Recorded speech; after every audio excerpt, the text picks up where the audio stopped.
Hello and welcome to Overthink, the podcast where two philosophy professors put philosophy in dialogue with everyday life. I'm Ellie Anderson. And I'm David Peña-Guzmán. To support the show and get access to extended ad-free episodes, lives with Ellie and David, that is us, and more, subscribe to Overthink on Substack.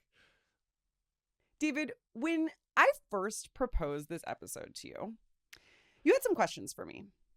I might be a California native and we might both live in the state, but neither of us regularly surfs. So why would we devote an episode of our philosophy podcast to this somewhat specific activity?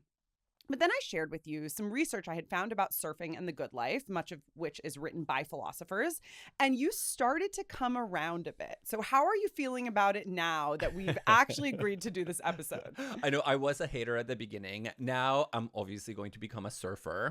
But it's shocking how my view of something will do a complete 180 as long as I allow myself to think about it philosophically and more rigorously. And that definitely happened with this topic. But at the beginning, I was skeptical because surfing does seem like such a random topic for us to cover on Overthink. Yeah, and I think, okay, so there's this book, I Surf, Therefore I Am, A Philosophy of Surfing, which begins by, I think, framing whom the book is for in a way that I think precisely indicates whom our episode is for. It's for three kinds of people: curious non-surfers, for surfers, and for them it's a manifesto, and for wannabe surfers. So you're maybe a wannabe surfer or a curious non-surfer. Yes. I would consider myself in that same boat. And we really did our homework for this episode because, like I said, there's actually a surprising amount of philosophical literature on surfing. And if any of our listeners might still share David's initial skepticism around this topic, maybe you're not any of these three categories. You're actually like a non-curious non-surfer. I want to share this quote from Timothy Leary, the psychologist and countercultural icon of the 1960s. Leary says, surfers are, quote, truly advanced people who have become almost mystics. The act of surfing, he says, is, quote, almost Taoist poetry, almost Einsteinian. My God, I love how he has to temper his enthusiasm with the word almost. Like, it's almost the best thing that you can do as a human being. Yeah, it's like a hyperbolic statement potentially. So he's like kind of walking it back a little bit. But I mean, I really think even the almost being there, to say that surfers are truly advanced people who have become almost mystics, and there's something almost Taoist or almost Einsteinian is, quite a significant claim to make. And closer to our own discipline, the contemporary philosopher Aaron James argues that we should take surfing seriously. And by we, he means really everybody. And he begins by talking about one of our most serious thinkers, so now speaking directly to philosophers, that is existentialist Jean-Paul Sartre. James notes that in the middle of being and nothingness, Sartre has a seemingly random excursus on water sports. And he starts by talking about skiing, which Sartre uses as an example of free movement over the material world. So you're gliding over the material world when you're skiing. But then Sartre says, well, skiing is basically just an example of sliding over water. It's just like hard water, solid water. That is not technically hard water, but solid water. And so water sports exemplify this movement over the earth even better than skiing does. So then he moves on to boating and water skiing. And James, writing in our contemporary period, in recounting this passage from Being Nothingness, says, you know what Sartre would have loved? What would have been an even better example than water skiing or boating? Surfing.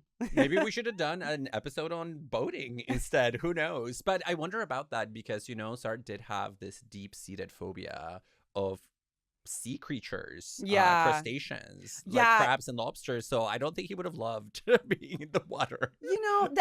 But the thing is, in surfing, you ideally are above water. Of course, you're also sometimes beneath it. If you want to hear more about Sartre's phobia of crustaceans, check out our psychedelics episode, because it indeed was the result of a bad trip that Sartre became terrified of crustaceans and persecuted by them.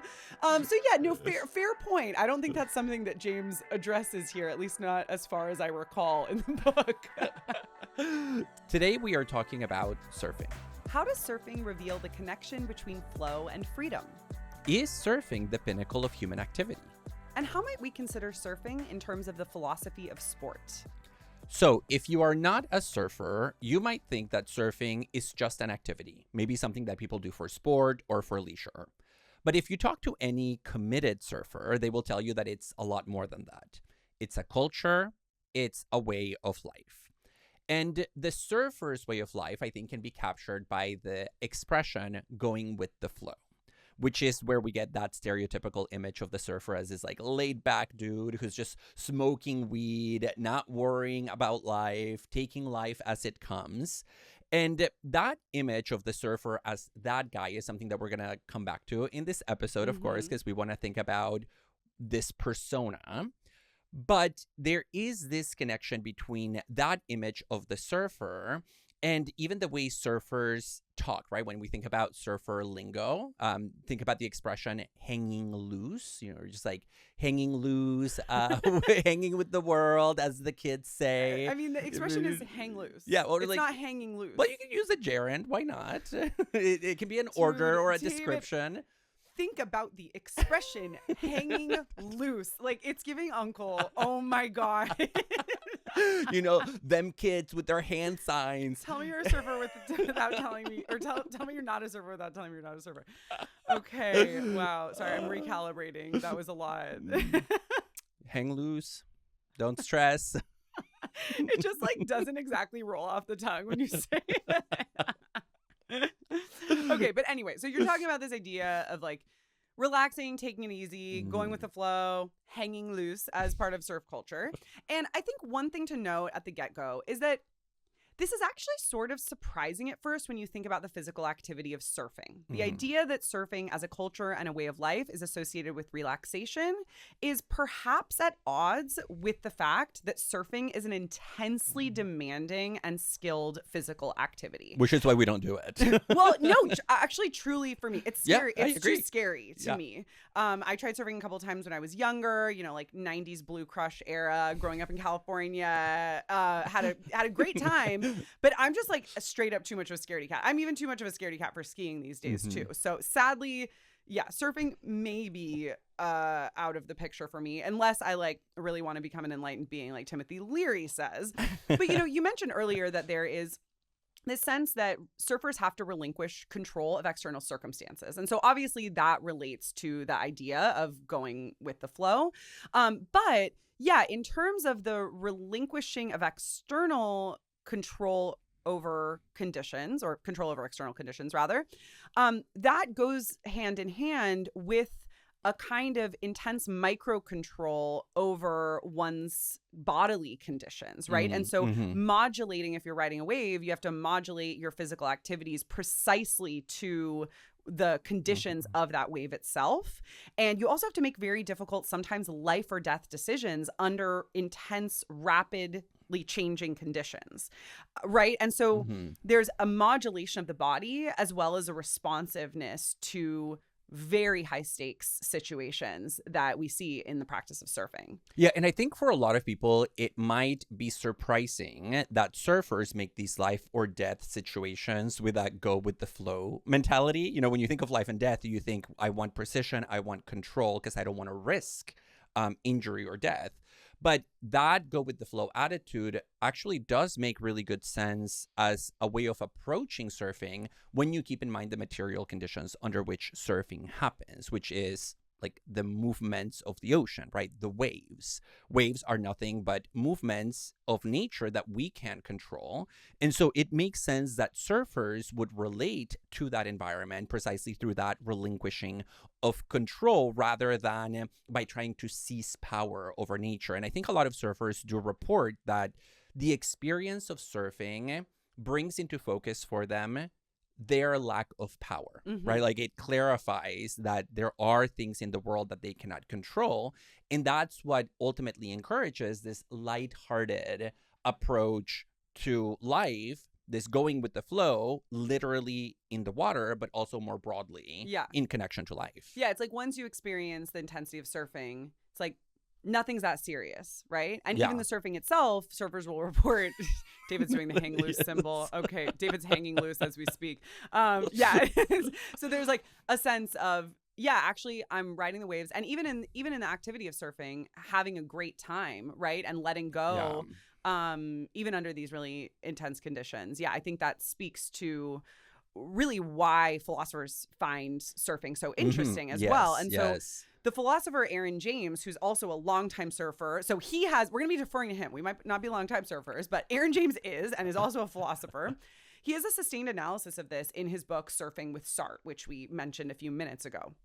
And I'm really excited to talk about this book because basically James concludes that surfing is the pinnacle of human life, and nothing has more profound lessons to teach us than surfing. He says that surfing is the zenith of all human endeavors. It's up there with arts, friendship, love, music, even sex for him. Jesus, we're really leading a very impoverished life out here. We might have the other ones, but we don't have surfing. Like you said, you might take it up after this. I honestly, I really might. So he really went hard with this one.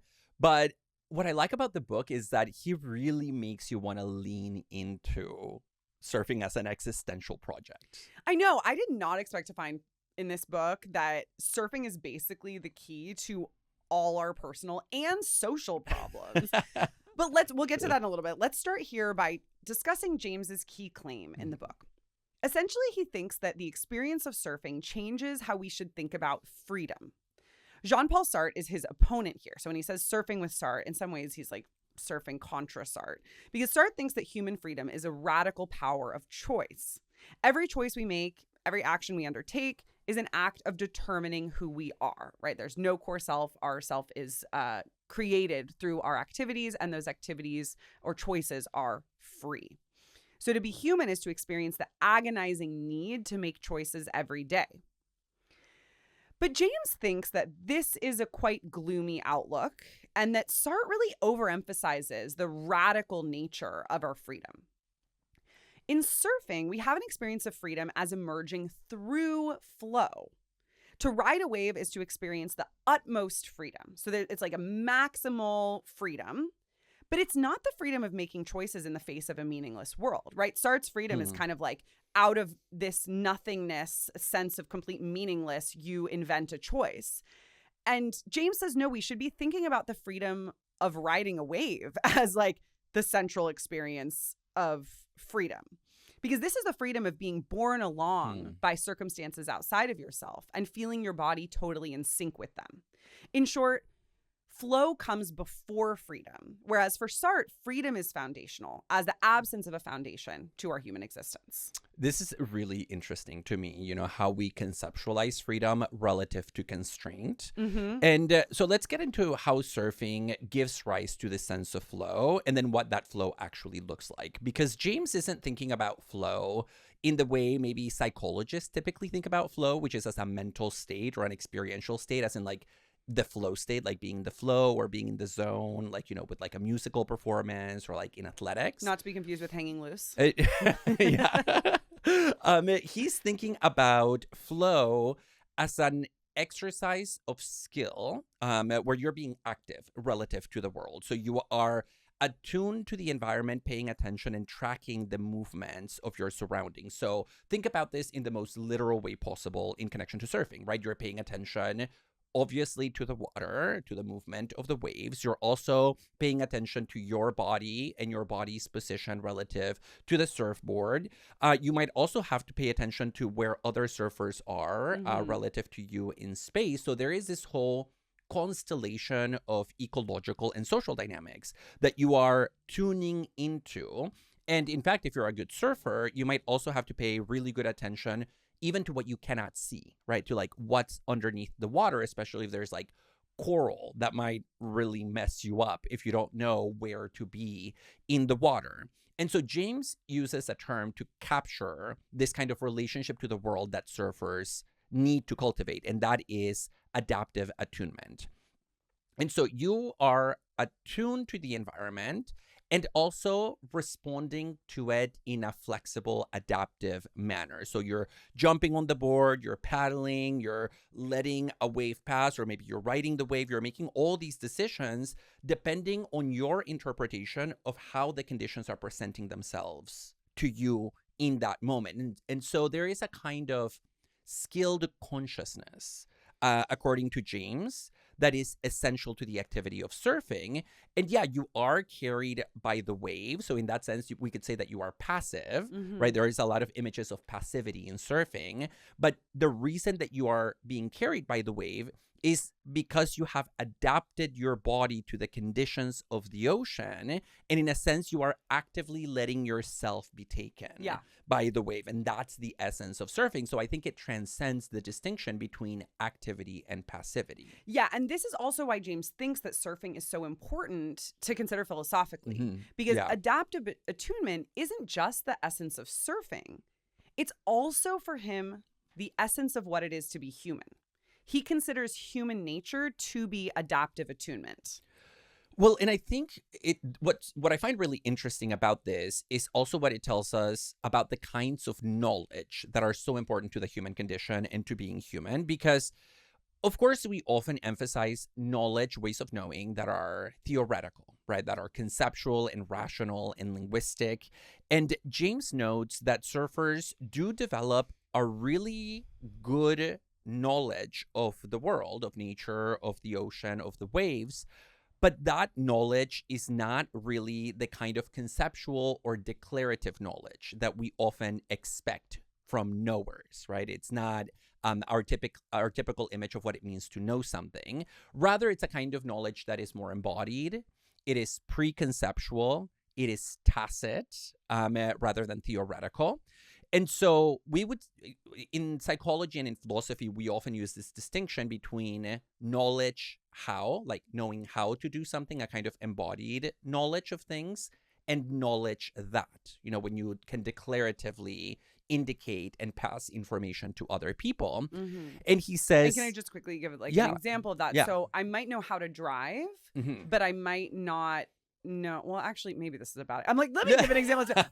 Language is perhaps a better example. I might know how to use a preposition in a sentence, but I might not be able to explicitly articulate the rules that go into that. Yeah, and all people have pointed out that our knowledge of syntactical rules is actually something that we don't know. We know how to use them, but we don't know what the rules are. Yeah. But driving is a good example. You know how to drive, but you couldn't say my foot has to be 3 centimeters this way. Yeah, exactly. Yeah, so it's embodied rather than conceptual. And in connection to surfing in particular, now to bring it to the topic, James points out that surfers really are the experts of interpreting and measuring waves. Again, movement patterns in water. And in this way, they are the embodied kind of counter image to the scientific study of waves, because there is a branch of science that is dedicated to measuring waves objectively. It's called bathymetry. I have never heard that term, but because of the waves that are generated when you're taking a bath. Obviously. Yeah. And so the surfers have a kind of embodied bathymetrical knowledge of the world. And what we need to do is actually learn to reclaim the value of that kind of non-declarative knowledge. And there's a lot of philosophers who have tried to do that. There is Wittgenstein, there is Heidegger. Practically all of the pragmatists also came to the defense of this know how rather than know that. Yeah. Yeah. And this is, to a large extent, how we go about our lives as well, right? So much of our knowledge is below or beyond our own rational understanding. And also so much of our lives is out of our control. When you catch a wave, you have the sense that all the factors have conspired together to make things work well for you. James says that this is in part a matter of luck, right? And so there's an immense amount of skill. There's also a lot of luck. And so surfers have a strong sense of the role that luck plays in their lives, on his view. You can't be a control freak and a surfer. Yeah, you cannot be a control freak. But I think at the same time, we have to keep in mind that fear is a kind of central emotion for the surfer. So surely we have now this picture of the surfer as somebody who just goes with the flow, doesn't stress out. But when surfing, because there are those high stake life or death decisions, injury, not injury moments, the dominant affect, especially if you're learning how to do it, it's very scary, is fear. You know, it's really scary to be in the waters, to be in the surf, because danger is a part of it. Yeah. And in fact, the lifelong surfer William Finnegan writes beautifully about this in his classic, I learned in my research, his classic memoir, Barbarian Days, A Surfing Life. And he says that for him as a young surfer, waves were the playing field. They were the goal. They were the object of your deepest desire and adoration. At the same time, they were your adversary, your nemesis, even your mortal enemy. The surf was your refuge, but it was also a hostile wilderness. I love this passage. And as a changing natural phenomenon with high degrees of unpredictability, as we see here, the waves are something you can never totally master, right? And so to that extent, I mean, the way that he's describing this here, mortal enemy, your nemesis, like there's not an explicit mention of fear there, but I think it's undergirding this sense of the existential risk that surfing poses to you in virtue of its dangerousness. Well, and the hostility of nature, right, to like human life and human interests. But I really love that surfing as an activity and as a way of life has this very wide range where it's like it can be about relinquishing power, but it also can be about like dominating your greatest fear, which is your fear of death. And so the surfer can go all the way from like hippie character all the way to like macho man as the one who confronts the greatest dangers of all. It's a lot of range for the surfer. Yeah, and speaking of range too, another thing that Finnegan mentions in that same passage is the way that surfing has an isolating quality to it. So on the one hand, surf culture is very communal, and Finnegan had surf buddies from when he was a young boy onward. That's like a big theme of this book. There's a deep culture of idioms, rules, and norms in surf communities. So we have this very communal aspect of it. But at the same time, the actual experience of surfing, and especially when you find yourself in conditions that have become scary, is really individual. And Finnegan says, when the waves got big, there never seemed to be anyone around. So you have this, kind of opposition of the communal and the isolating individual aspects of surfing. Yeah, we need a new romantic image, which is not like the climber at the top of a mountain. We just need a surfer in the middle of the ocean. But I think this connects to another point that James makes about surfing, which is that if we start paying more attention to surfing, philosophical attention specifically, surfing might lead us to reconsider not only like our own life projects as individuals, but also to reimagine social issues, collective problems, political problems. And I think maybe that's connected to this issue of isolation that you're talking about, because I can imagine that surfing, by pulling us away from the social world and sort of putting us in this isolated or solitary relationship to the waves, creates a bit of a break or creates distance between us and the social world, so that literally we can going start from land to you're out on the water. Yeah, exactly. It might give us the mental space to start questioning actually life on land. You know, why do we do these things? Why are we committed to these values? Why do we carry out these practices as a matter of habitus? Yeah. And so it gives us a space for thinking and for questioning. And I think that's how it can lead us to a kind of political interpretation of surfing. And James himself specifically talks about the politics of work, because he advocates a 20-hour work week. He says, like, we live in a world where we should be able to just work half or a third of what most of us work. And that involves, of course, resisting the productivity culture of capitalism, as well as the ravaging of nature by capitalist forces. And he kind of traces it all back to this ethos of surfing. Yeah. And as I'm thinking about that, I'm thinking about how maybe we have like a little subcategory of Overthink episodes that I might call gerund episodes. You made Hanging Loose a gerund, but we have a few gerund episodes. We've got like walking, driving, surfing. We've talked about hiking. Maybe we'll do hiking at some point. And then we have like writing, although maybe that's in a slightly different category here. But I think one thing we found in those episodes is that a physical activity actually has like deep social and political implications. I think our walking episode got into that in really interesting ways. And it was very popular. Yeah. One of our most popular and still one of my favorite episodes. But I think it nonetheless took me by surprise when I read in James's book just like how political and social he thinks surfing is, and not social in the sense of just like the communal aspect, but kind of how resistant it is to our social and political way of being.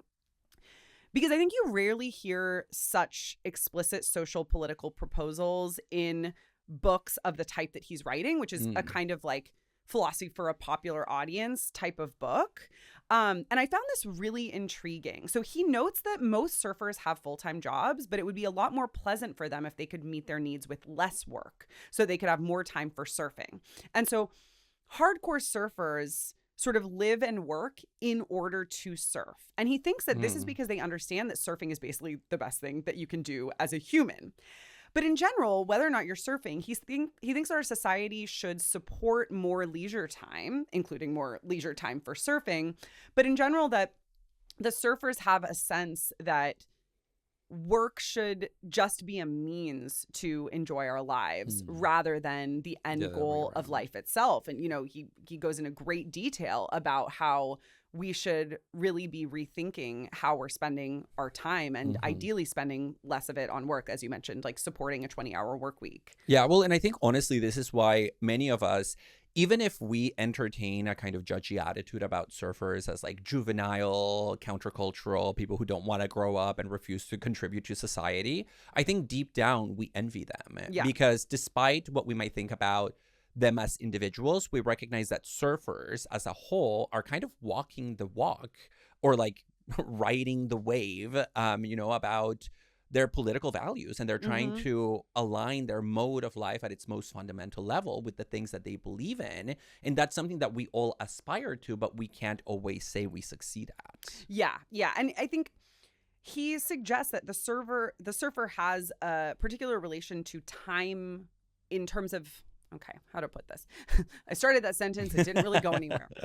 The surfer, maybe I'll just read what he says here, firmly favors time efficiency. Never waste time in work for money unless the money will go to an especially worthy or fine cause, or you happen to know that you won't be missing waves. And so there's a maximization of time, not in terms of productivity, but in terms of like enjoyment and leisure. And he does seem to think that capitalism can support this. So he suggests that capitalism creates a kind of abundance that should ideally enable us to have a shorter work week. I think you and I would both disagree with that. We think capitalism is a dead end. But I think I very much like this idea that we should be working towards a shorter work week and towards enjoying our lives more. Yeah.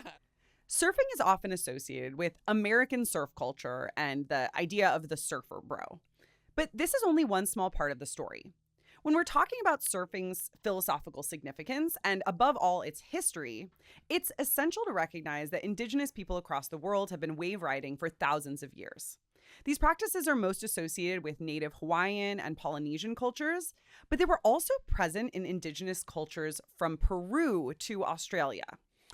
Yeah, and I think the Indigenous roots of what we now call surfing are often forgotten, which is part of the reason why we wanted to do this episode.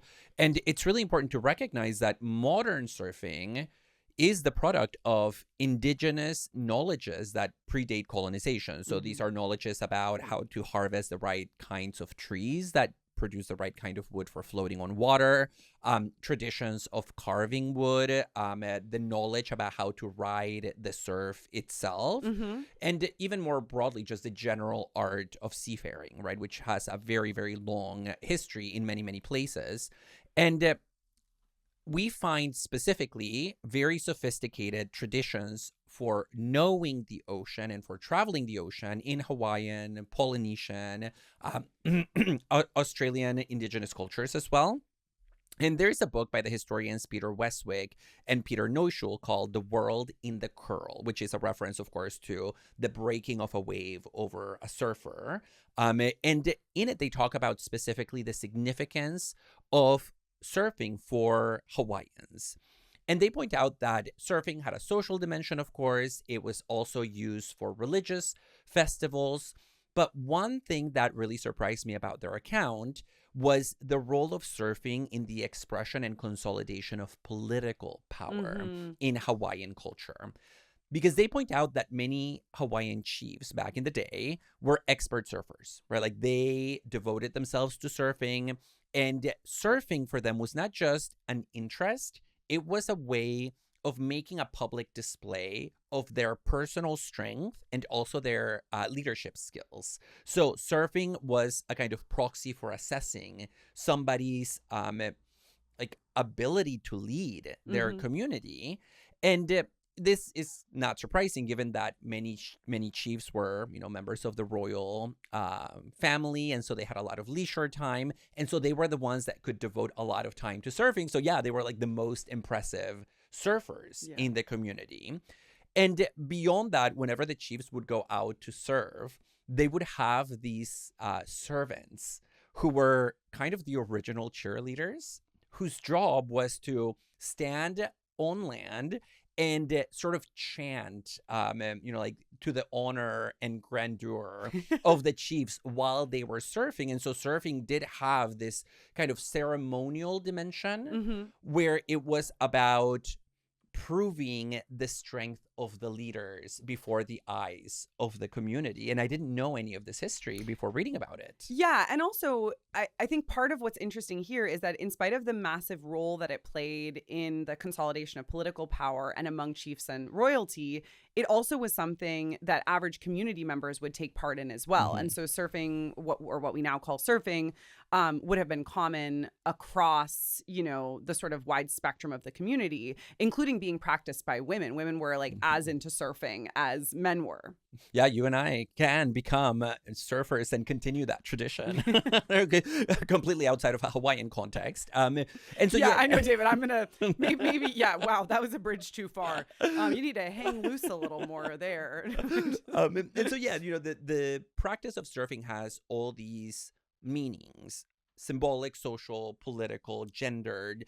I mean, you can insert some other ones probably as well, but Europeans had no idea that all of this was happening until the 1700s. And so there is this very famous historical scene that gets traced back to Captain James Cook coming to Hawaii in the 1770s. So he lands in Oahu in 1778. Then the following year, he comes back a second time. And then when he goes back to Europe, he writes about what he was watching or what he saw in Hawaii. And that was a lot of locals riding waves and using that in all these very complex ways. And in the travel journals, there is a quote that I want to share with you and with our listeners, because it paints the scene of what this European observer sort of sees upon arriving in Hawaii. So this is a paragraph from his travel journals. He writes, "The men, sometimes 20 or 30, go without the swell of the surf and lay themselves flat upon an oval piece of plan about their size and breadth. They keep their legs close on top of it, and their arms are used to guide the plank. They wait the time of the greatest swell that sets on shore, and altogether push forward with their arms to keep on its top. It sends them in with a most astonishing velocity, and the great art is to guide the plan so as to always keep it in a proper direction on top of the swell.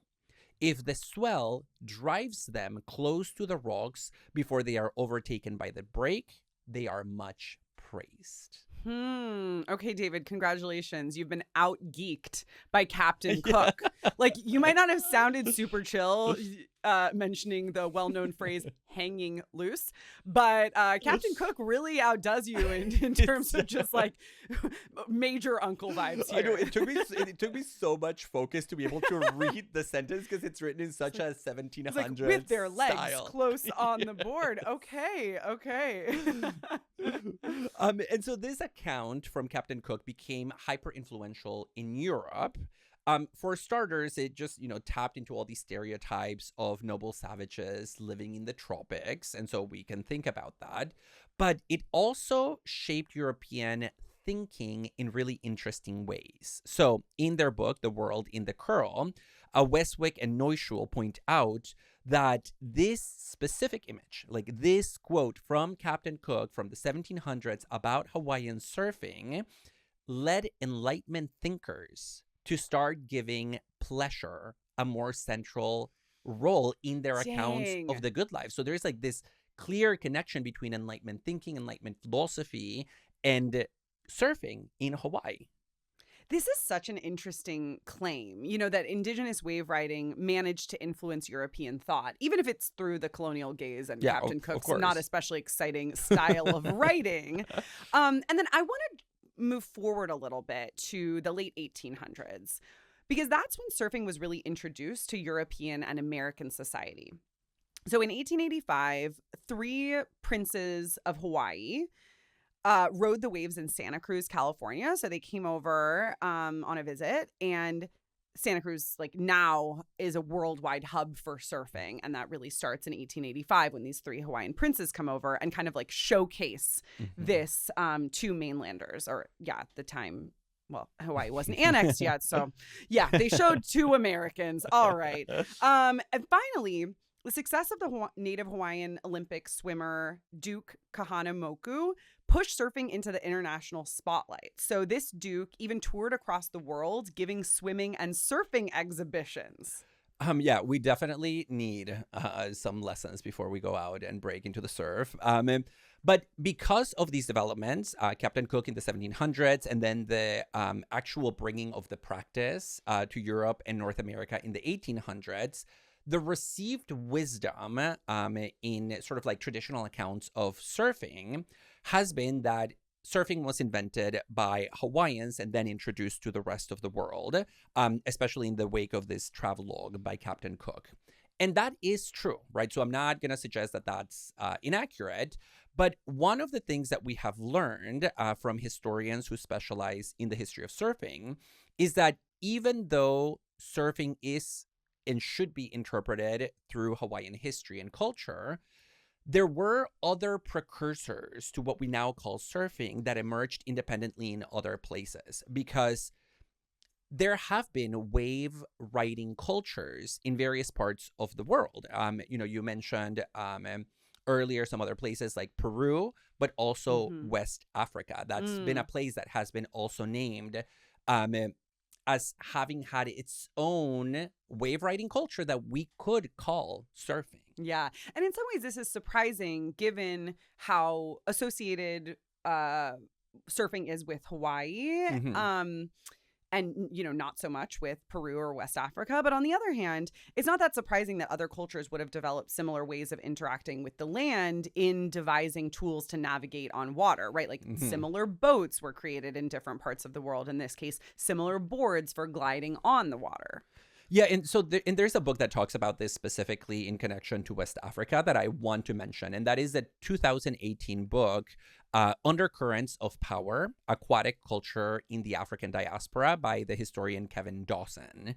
And he talks about how the earliest written reports of surfing in West Africa actually predate the account of Captain Cook by 100 years. So the accounts of surfing in West Africa go all the way back to the 1600s, specifically the 1640s. And he notes that when you look at this tradition, people in West Africa would make these boards that were almost like somewhere between a surfboard and a flat canoe that they would use primarily for fishing. And in order to understand the significance of these tools, you have to keep in mind that in West Africa, in order to get to the place where there are fish, where you can like extract fish from the ocean, you have to cross the surf, right? Like the place where the waves are breaking. And so people had to develop knowledge and talent for riding the waves in order to be able to fish. Okay. And so there is this tradition that, like, if that's not surfing, then what do we mean by surfing? And so he notes that there is this African knowledge of the water that is and should be part of our official historiographies of surfing. Yeah, that's fascinating. And I think that also pushes against the unfortunately still live stereotype today in the US that like Black people are either afraid of water or like don't swim, which has a racist history. It really comes from Black people being displaced from pools and beaches in the early 20th century. And so this also seems like, in addition to being intrinsically interesting, I think from a socio-political perspective in the US, like it also helps to push against stereotypes that are like only rooted in our racist history without people realizing it. No, for sure. And he talks about how, of course, with the transatlantic slave trade, people who were enslaved and were brought over to the new continent, they brought with them these traditions and ways of knowing the water. And in fact, they used them in places like the US and the Caribbean to like create a culture and to connect with one another. And so sometimes they did a lot to keep those traditions alive, but then also they relied on those traditions to themselves lead better lives, to like survive under these racist conditions of the institution of slavery.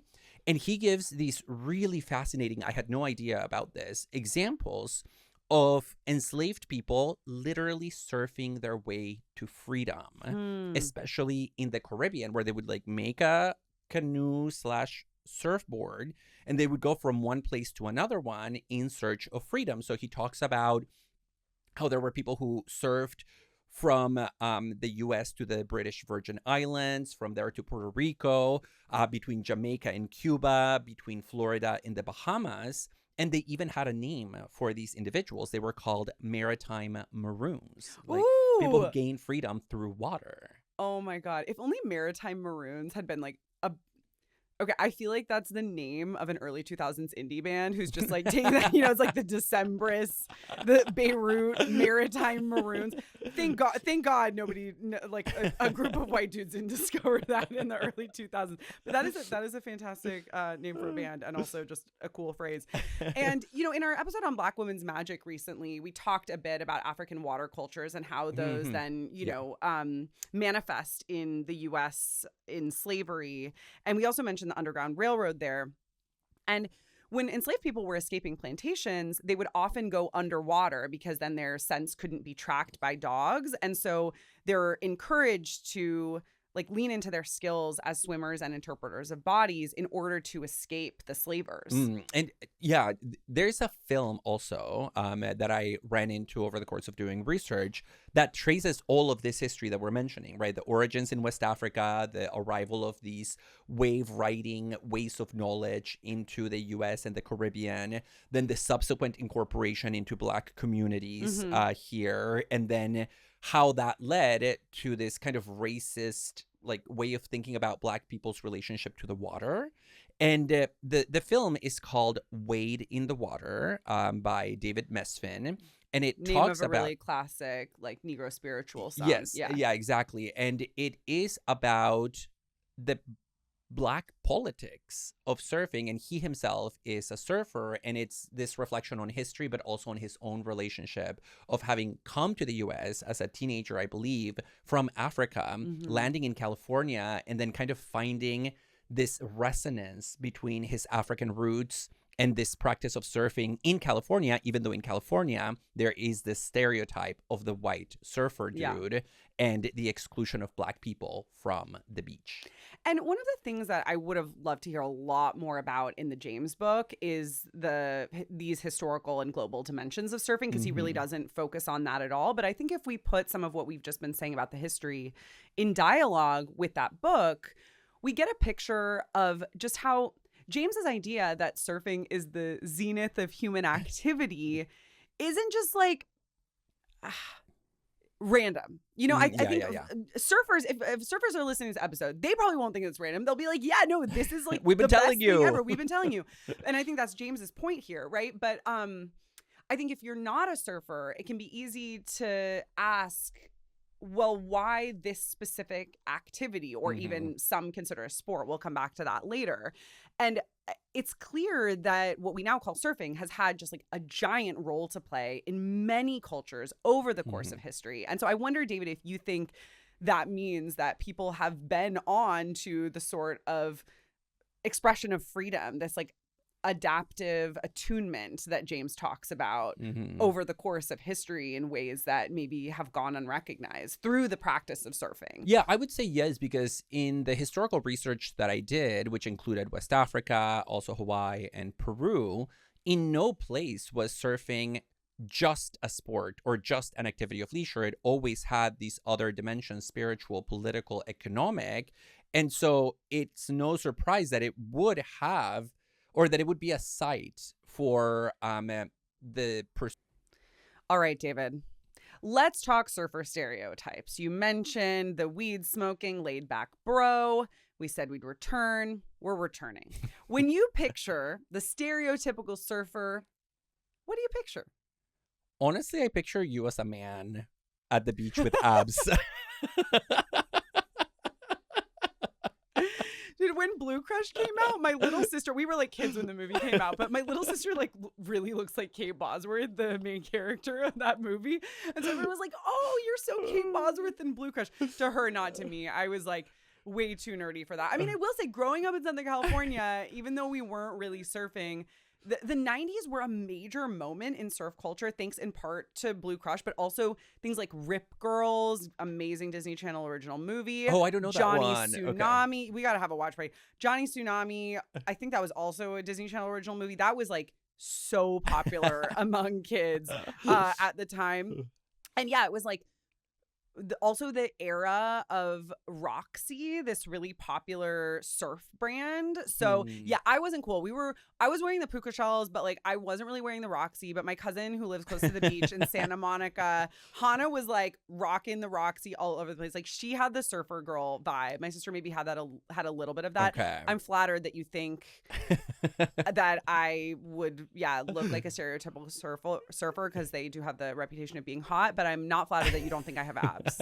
Yeah, I don't know if you do or if you don't have abs. That's true. I'm sorry for having made a judgment about your body. I don't really, although I have been working out more recently, but that is a story for another time. For our working out episode coming next. Well, we already did our exercise. Oh yeah, episode. we did. Okay, no, but back to the stereotype. Yeah, can you tell me? So when you say me, but as a man with abs, like, can you elaborate on that? Yeah, I mean, at the end of the day, the surfer is a surfer bro. So it's white, male, athletic, kind of young usually, and like muscular. Okay. That's for me the stereotype. But the only things that pertain to me from that are white and kind of young. Okay, no, blonde. Yeah. That I feel like that's the operative. Yeah, it would like disheveled hair because they just came out of the water. Disheveled hair. Okay. Have you ever seen a surfer with like a perfectly coiffed hairdo? No. You're totally right. I'm just like laughing because you said it looks exactly like me, which means that you think I have disheveled hair. I do naturally have kind of like the beach wave. I did smooth my hair a bit today, so maybe I'm a little bit less surfer today. But yeah, no, I think that the hair is an essential part of it. Yeah, I can't see the abs, but I can see the hair. I said what I said. Okay, well, I mean, given that you said that it kind of looks like me, this next part should be interesting because I want to tell you about the work of the Indigenous Australian scholar Eileen Moreton Robinson, because she has a really interesting analysis of the stereotypical surf bro, especially when it comes to, their aesthetic, which is as you described. And she argues that it's not a coincidence that the surfer is often represented by an image of white masculinity. So beaches are seen as iconic symbols of leisure and sport, but Moreton Robinson reminds us that they're first and foremost important places for many Indigenous coastal peoples' sovereign territories, and they have been for millennia. And she argues that we have to think about how Indigenous presence is erased and how surfing and beach culture participates in this erasure. So the idea that like the stereotypical surfer looks like me, but like a man with abs is tied to Indigenous erasure. No, and okay, so I do definitely want to hear more about this because it brings us directly into the present. And, if you think about Indigenous relationships to the land, and especially the Indigenous struggle for sovereignty over the land as a thing of the past, then yeah, you might like not flinch at the fact that the beach is constructed as a white male space. But when you think about the fact that this is an ongoing struggle, then surfing and maybe we can say the whitewashing of the beach as a space then takes on a completely different meaning, right? Because Indigenous sovereignty is not, in fact, a thing of the past. A lot of Indigenous communities maintain and affirm an important relationship to the land that can be also the beach. Yeah. And so I want to hear more about how this construction happens in the present, because it means that the place where surfing happens, the beach, is now being contested here, from a colonial perspective. Yeah, and essentially, Morrison Robinson argues that the white male body has a performative function in colonization. And so this is not performative in the sense of just performance or artifice, but in the technical sense of performative. Listeners will know that you and I are we obsessed know with you're this. like, you have a chip on your shoulder over this word. David, you're in the same boat I know. here. We both I didn't say I didn't. Yeah, we both deeply regret that the term performative has taken on the sense of artifice. Like we've lost this war at this point. But yeah, listen way back to our performativity episode if you want to know what the technical meaning of performative is and why it's different from something like optical or artificial. The technical sense of performativity, as we need to remind ourselves of it here, though, is just in the sense that it produces a new state of things, right? So to say that the white male body has a performative function in colonization means that it has actually a quite significant role in colonization. So possession and ownership of land can be pretty abstract things in legal terms. They're determined by treaties and titles and deeds. But in colonial context, the document doesn't come first. The story of Cook is a great example of this, of how a white male body has to come and assert ownership violently or through other coercive means, because Cook wasn't just writing cute little narratives of the people he saw surfing. He was a captain. He was coming in guns blazing, and colonizing Hawaii. And even though most beaches are now privately owned or owned by the state, white bodies still perform the same function of asserting possession, even in the absence of explicit violence.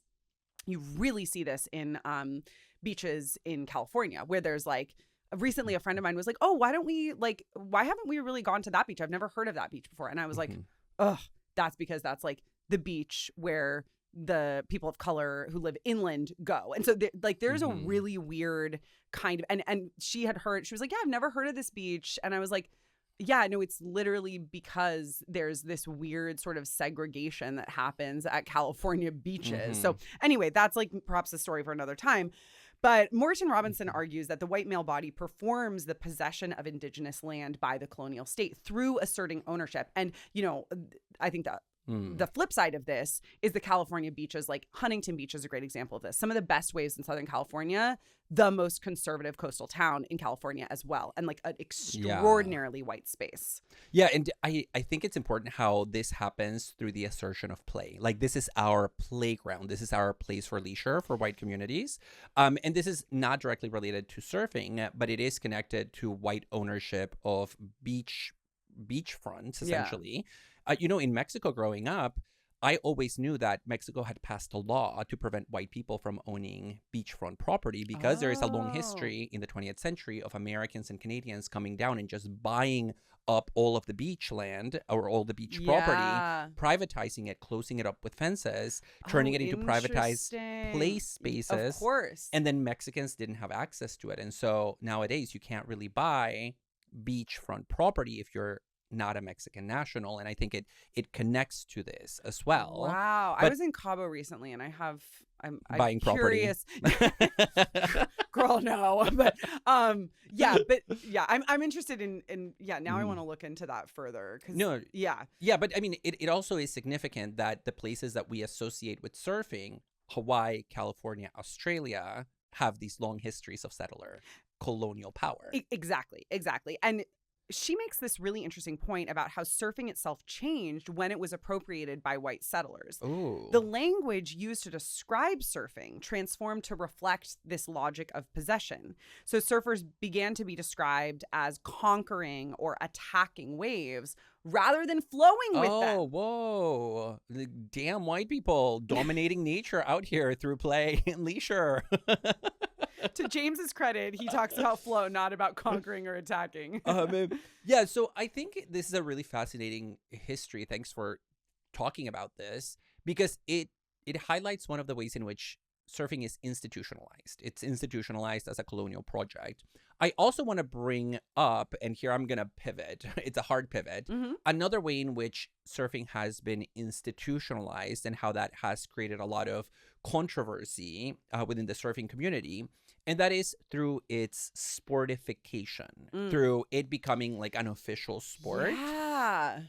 Because that has not been an easy road for surfing. So at the 2016 Olympics in Brazil, the governing body for the Olympics voted to make surfing officially an Olympic sport. And so that meant that at the next Olympics, it was going to be included. But then there was, the 2020 Olympics in Tokyo. Then they were postponed because of COVID to 2021. But that was the first time that surfing then made its appearance on a national stage already with the stamp of sportification. Okay. And I think that we also can think about the politics of surfing through that form of institutionalizing maneuver.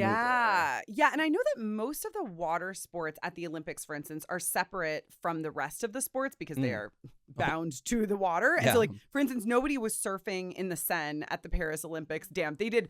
The Parisian government went so hard in trying to make the Seine swimmable, but they weren't about to make it surfable. And so most Olympians go to Paris, but for those Olympics, the surfers were in Tahiti and French Polynesia. So they're the perpetual loners. Yeah. Well, I mean, aside from the fact that the Seine was disgusting, there are no waves in the river. I think that was implied, David. Yeah, no, but so great that they were sent somewhere else. And it always, the water sports always have this like independent existence that kind of reflects also their marginal status, because a lot of people are like, the water sports, they're not real sports. Well, they probably should have sent the swimmers to Tahiti too, right? Since the Seine is so disgusting. And so I do want to think about this because the Olympification of surfing was controversial. And it was controversial for two very different reasons and in the eyes of two very different communities. So it was controversial for more traditional athletes who were like, oh, surfing is not really a sport.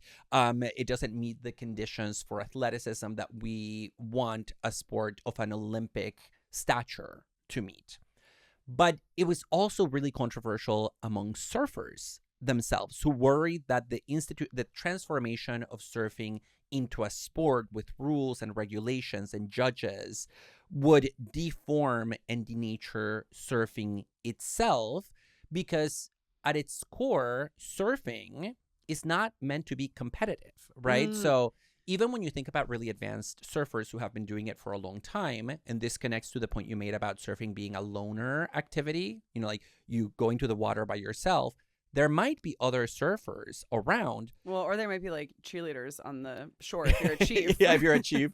But you're not really competing with them, right? It's not like you're looking, it's like, I'm going to go faster, or like, I'm going to like ride more. Really? Right? Like you might share the experience with them, but there is no direct one-to-one competitive relationship when you're a surfer. Okay, see, I'm feeling like, oh no, there absolutely is, but maybe that's because I've been like pilled by the sportification of it, where you can get scores. In Blue Crush, for instance, you can get different scores for your wave riding. But that's but that's because it's already treated as a sport. It's a competition, right? So I think that's where my skepticism is coming from, is the fact that I'm just like used to thinking about it as a sport. No. And so the worry there is that it takes away the countercultural ethos of the activity. Yeah, and with sportification also comes a host of other things that might be antithetical to this like countercultural identity of surfing. And I'm thinking here about capitalism. For instance, the kind of professionalism and careerism that surfers have to have, the fact that they're then reliant on things like sponsorships and branding. They have to do a lot of competitions in order to qualify, which becomes like a form of athletic tourism. I think contravene the anti-capitalist tendencies of surfing, which is like not to individually judge any of these surfers for getting sponsorships and branding. They're like incredible, incredible athletes. But at the same time, I think that speaks to the way that, the sportification sort of is in tension with the way of life. Well, and in connection to sports, even the separation by gender of these new athletes, it was a source of debate because, as you mentioned with Hawaii, like men and women were surfing, and it was not seen as something that men do better and women do worse. And so in the wild, also, like, quote unquote, in the wild, like in these beaches with long colonial settler colonial histories. Yeah, wow. Right. It's not as if like surfing communities separate themselves by gender. Like, oh, the men have to surf over here and the women over here. And so that is an artifice of the sportification of surfing. And so it raises the question of what is surfing at its most basic level, right? Is it a spiritual activity? Is it a meditative practice? Is it a sport?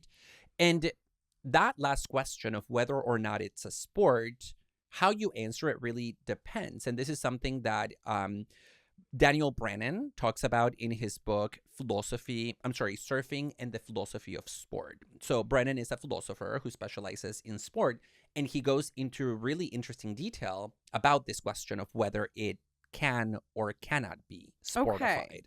Okay, and before you tell us about some details of his view, I want to know, do you think it's a sport? Go on record for us. So I only have strong views about golf not being a sport. That's like the only hill on which I'm willing to die. Surfing, yes, love it. Golfing, absolutely not. Don't ask me to defend that position, though. Yeah, because like you very quickly move from saying golf is not a sport and surfing might be to being like, I hate golf and surfing I love. And so now I have questions. Like, do you just say something you love you call a sport and something you don't? Yeah. Okay. It's just an emotive reaction. All Yay right. or nay. Well, given that we're getting to the close of the episode and you need to tell us about Brennan's view, I will let that one slide. Okay, so back to the point.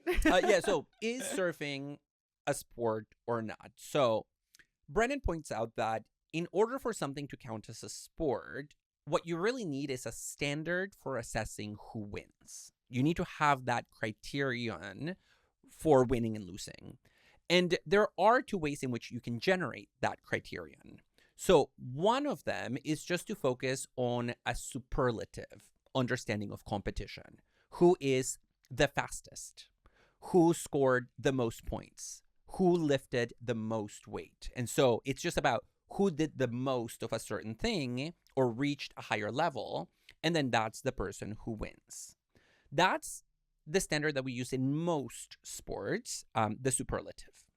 But not all sports actually follow that criterion for competitiveness. There are some sports where it's not about the most, it's actually comparing two competitors to a standard that becomes the baseline or the ideal for judging their performances. So think about gymnastics, right? You don't just win because you jumped higher necessarily.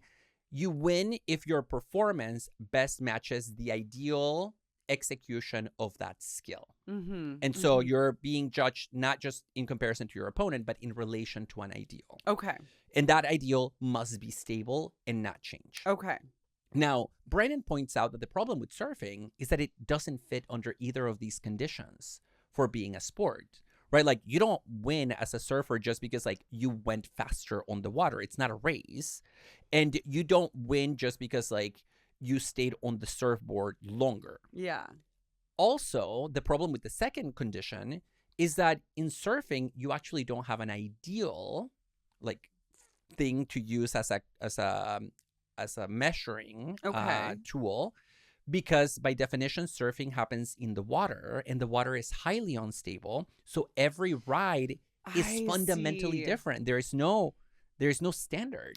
Okay, because at first I was inclined to say, no, we would be able to compare it to an ideal because I'm thinking about, oh my God, we talked about our fear of surfing earlier. I watched the TV show, The 100-Foot Wave a few years ago. My palms were sweating that entire time. And so I was thinking, okay, well, these giant waves in Portugal, the ability to ride those seems like it really would be the ideal of surfing. But even if we did come up with, okay, that is the hardest wave to surf, or this is the hardest maneuver to make, yeah, now I'm Mhm. realizing, well, you wouldn't be able to reproduce those conditions, Exactly. unlike in the gymnastics space where you can have reproducible conditions. You can have the exact same conditions for different gymnasts, and so it's unfair in the case of surfing because it's happening on the backdrop of these unstable conditions to compare people Yeah, so against that ideal. Yeah, so you're always comparing apples and oranges, no matter what you Mm. do.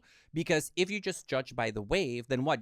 Whoever happens by luck to get the better wave or the bigger wave is going to win. Then that's Yeah. not athletic at all. It's just random luck. Yeah. Or even the performances themselves, it's really hard to know which one was better because the background conditions are different, right? It would be Mhm. like judging two gymnast floor events when the floor is lava and it's completely chaotic and Yeah, moving, yeah, and you're like, yeah. I don't know who was better because the Yeah. backdrop was not stable. And that has Mhm. to do with the material conditions under which surfing happens, which we talked about earlier. Yeah. This adaptive attunement then Mhm. really comes out there in a different Yeah. way than it does to arguably any other sport, including outdoor sports like mountain climbing, where you have Mhm. different conditions, but like the mountain essentially, El Yeah. Capitan is going to It's be the the same at least yeah. for some time, until like erosion happens or something of that sort. Another TV show that made my palms sweaty. Actually, that one was a movie, Free Solo. Woo! In any case, the adaptive attunement, Yeah. then and then that raises questions. Well, can we even call that a sport if it's so dependent on those unstable background conditions? Yeah, and so maybe I need to reconsider my view of golf because the background conditions are indeed stable and maybe it meets the conditions better than surfing, potentially.